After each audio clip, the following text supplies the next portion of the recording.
Wiping over leather socks.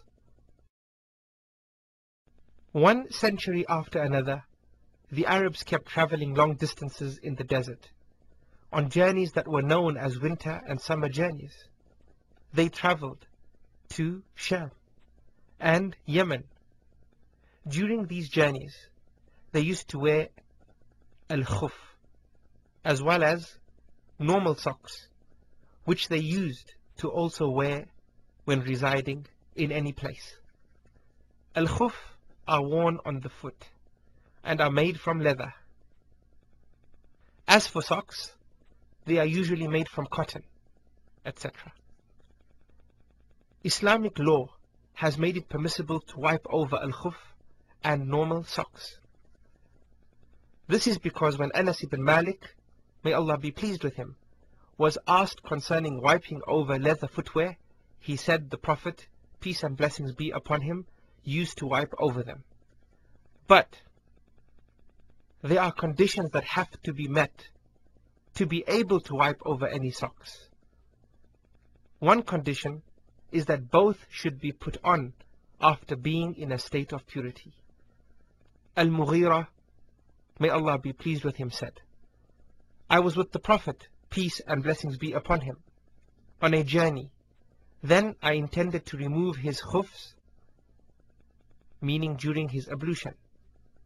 And he, peace and blessings be upon him, said, leave them both, because I put them on in a state of purity, meaning after performing wudu. Then he wiped over them. Another condition is that the khuf and socks must cover both the feet and the ankles, and they also must be made from pure materials. Also, both should be made from permissible material and not from anything forbidden, such as silk for men. Another condition for wiping over socks or footwear is that it is only allowed for purifying from al-hadath al-asghar, which means the lesser ritual impurity, but not from al-hadath al-akbar, which refers to the greater ritual impurity. As Safwan ibn Assal said, the Prophet, peace and blessings be upon him, used to order us when we were traveling to wipe over our khufs and not take them off for 3 nights in the event of defecating or urinating or sleeping, except when we had discharge due to a wet dream or sexual intercourse. These conditions depend on a prescribed time limit for wiping, a day and its night for a non-traveler, and 3 days and nights for a traveler. The evidence concerning this is the hadith from Ali, may Allah be pleased with him, saying, the Messenger of Allah, peace and blessings be upon him, made or allotted 3 days and nights for the traveler, and a day and a night for a non-traveler. The period in which we are allowed to wipe over the socks starts from the first wipe after one's wudu is invalidated. So when a person puts on socks while being in a state of purity, and thereafter he becomes impure by defecating, for example, he may wipe over the socks when performing wudu. This would be considered the first time he wiped after putting on the socks. From this time, the period of a day and a night, or 24 hours, should be counted. The upper part of the socks and or footwear is wiped over with wet hands, from the toes to the base of the shins in one wipe, the left and the right foot at the same time. The right hand wipes the right foot, and the left hand wipes the left foot.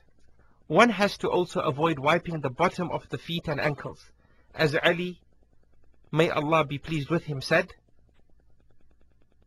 if the religion was based on reasoning, then the bottom of the foot would be more worthy to be wiped over than the top. However, I saw the Prophet, peace and blessings be upon him, wipe over the upper part of his khufs. And once the socks or one of them are removed, the person cannot wipe over them again. But a Muslim should remove his socks to wash them and clean his feet if they have a bad smell, as such a smell harms one's Muslim brothers. Wiping over casts, bandages and band-aids.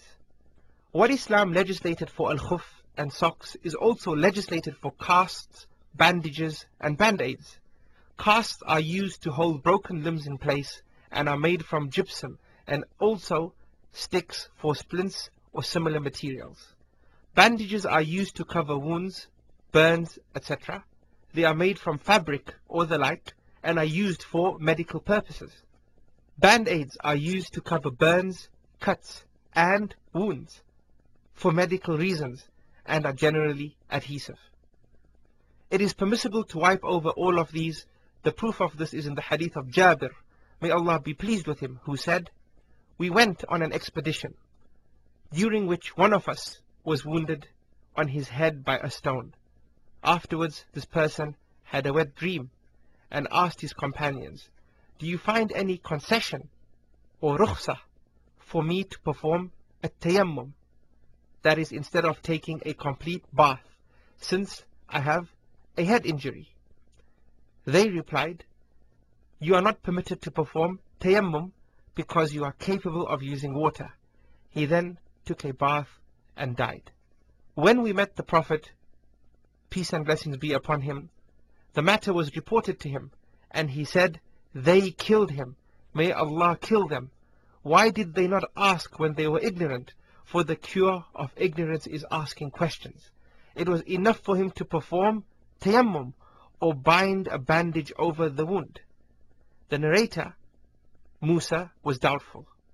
Then he should have wiped over this and bathed the rest of his body.